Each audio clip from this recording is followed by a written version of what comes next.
Hi, my name is Deb Howard. I'm the Executive Director of Pratt Area Community Council. We're a community-based organization, nonprofit. Been in existence really since 1964, working on a number of community improvement issues, as well as doing a lot of tenant organizing and community organizing throughout our service area, Fort Greene, Clinton Hill, Bed-Stuy, and Prospect Heights. PACC has tried to address housing issues and economic development issues in its history and continues to do that.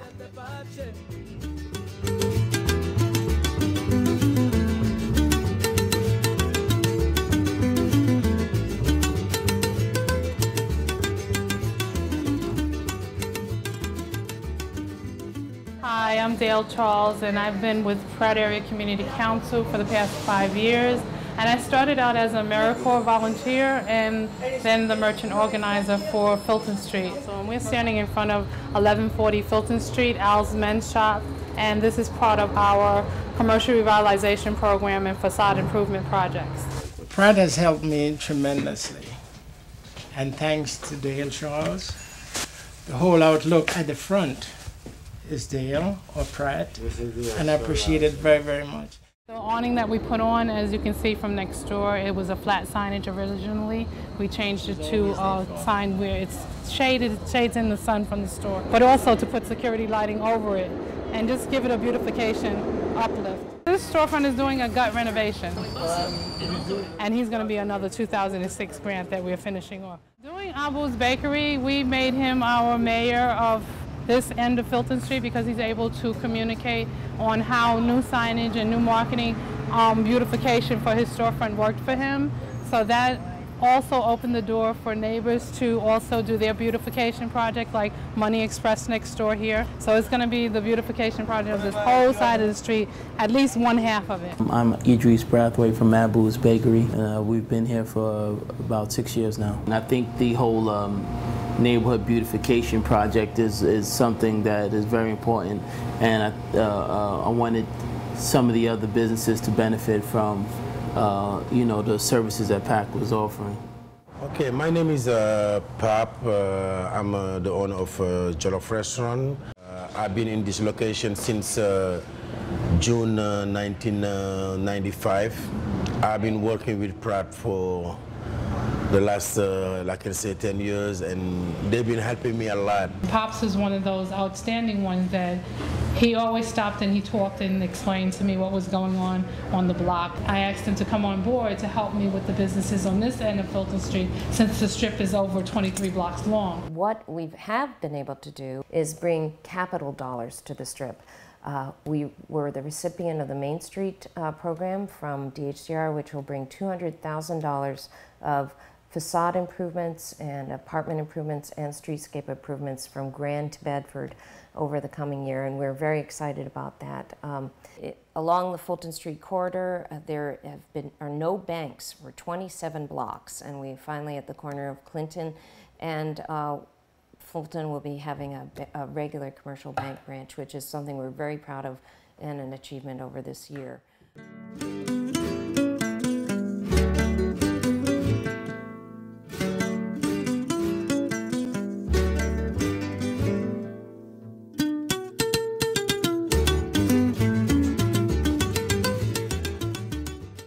Hello, good afternoon. My name is Kenneth Johnson. I work for PACC Area Community Council. Been working for them for 5 years. They hired me as a community representative to let them know that they pull people from the community and give them jobs. I love my job. Also, I'm a green thumb. Takes care of the garden on the mansion.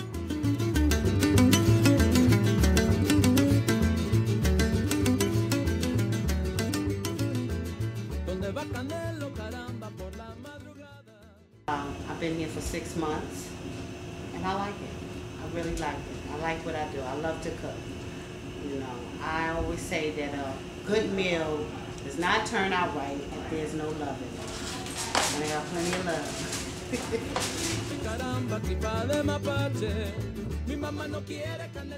And I am the marketing agent for PACC.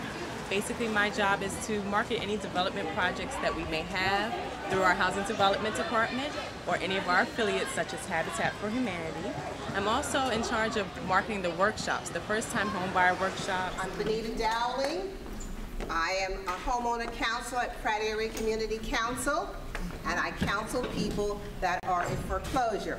But since you're coming to this class, that's not going to happen to you. We're going to be talking about credit tonight. Credit is very important. That is a very strong basis of getting your homes, getting your credit up to par. We worked for many years with homeowners, helping them to get repair loans and grants to improve their properties. More recently, we've worked on issues of predatory lending and foreclosure prevention so that people can remain in their homes and afford the mortgages that they have. I bought this house in 1990, and I almost lost my house because I went and got a bad mortgage. When it comes to actual people that are in default or facing default or foreclosure, we have a homeowner counsel that works to get them out of the foreclosure situation by refinancing. Either with seniors, it's assisting with a reverse mortgage, or in the case of home buyers, it's really working on forbearance agreements, helping them to get into another loan that's more affordable.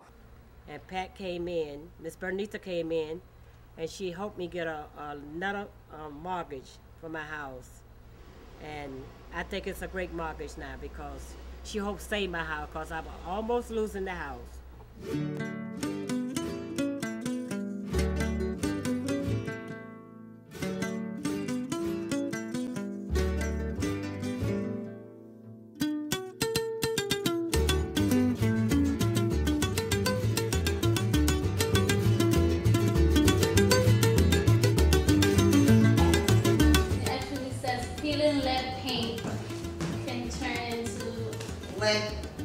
Lead dust. Lead dust. Yeah, Okay. lead dust.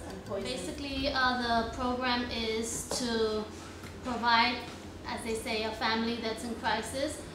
We provide them a safe home, lead free. Vanessa has really made this transition a lot easier because she like took us in like we were part of her family instead of just taking us like we were people that were off the street. You know, she really treats us real well.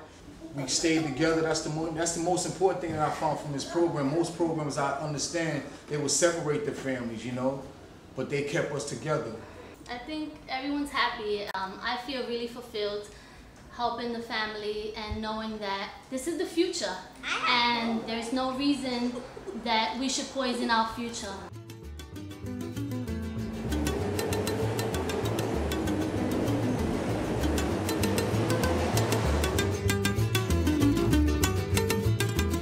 Anything we can right now to really push the production of the affordable units is the other major focus that we've had this year. And that's, I think, a very important role for community development corporations in New York City. We are also working, there's a corner of Myrtle and Flatbush. There's a major condominium development going in there, which 20% will be affordable.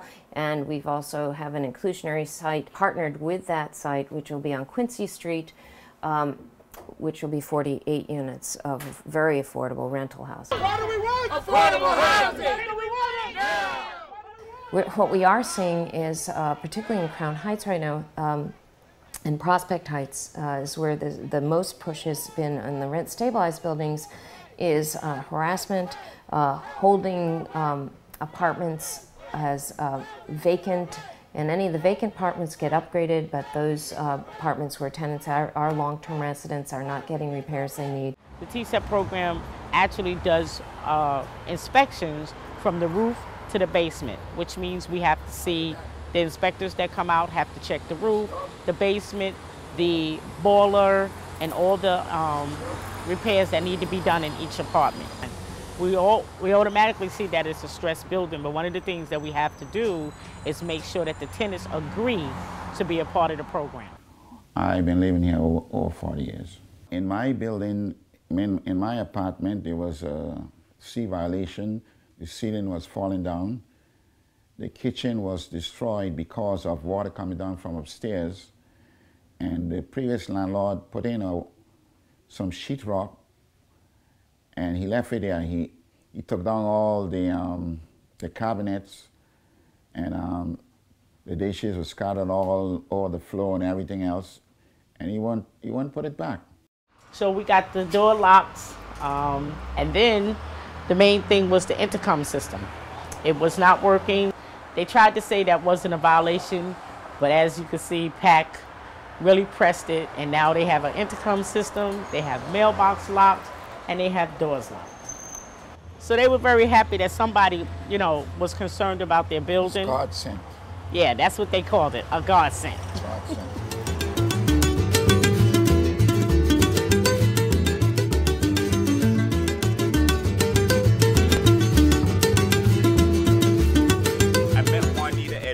Through Pratt Area Community Council. They came knocking on my door to see what kind of help that they can assist me with, and at the time I needed assistance. Again, they helped me organize my building, form a tenant association, got the building on what we call the TSEP program, forces the landlord to do necessary improvements to the building. Whenever he doesn't do the repairs, then the TSEP program puts pressure on him and actually hands out violations to force him to do them.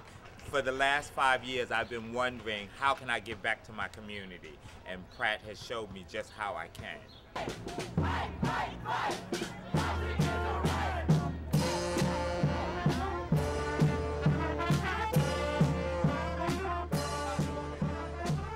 Here today, May 23rd, this is the May 23rd rally to kick off the New York is Our Home campaign.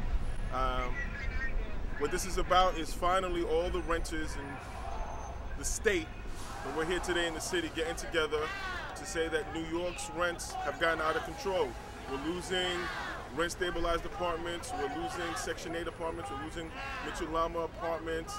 New York State public housing is not fully funded. HASA residents have to pay 70% of their fixed income to rent, and what is happening is that all these actions are driving the working class and the low and moderate income New Yorkers out. Affordable housing, when do we want it now? What do we want? Affordable housing. Another issue that we've been working on a lot is project-based Section 8 housing that is in distress or where the project-based contract is expiring.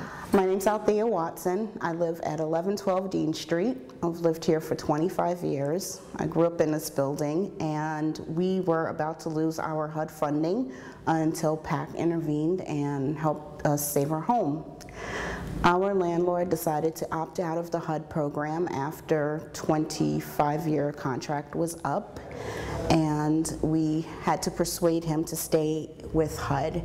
HUD has a program called Markup to Market, where basically the tenants in the building would continue to pay 30% of their income, while HUD would continue to pay the rest of the rent, and our landlord would receive a fair market value for each apartment. Unfortunately, our landlord did not know about this program, so the first step in saving our home with PACC's help was to help educate him about this program. Magnolia Plaza is another building. It's two buildings, 102 units, which we will be purchasing this June, and we are rescuing from foreclosure situation. And we are very pleased. We got a 20-year renewal on the project-based Section 8 contract. So these families, 102 families that have lived in the property for 30 years will be able to stay in their homes, and we're really proud of that initiative.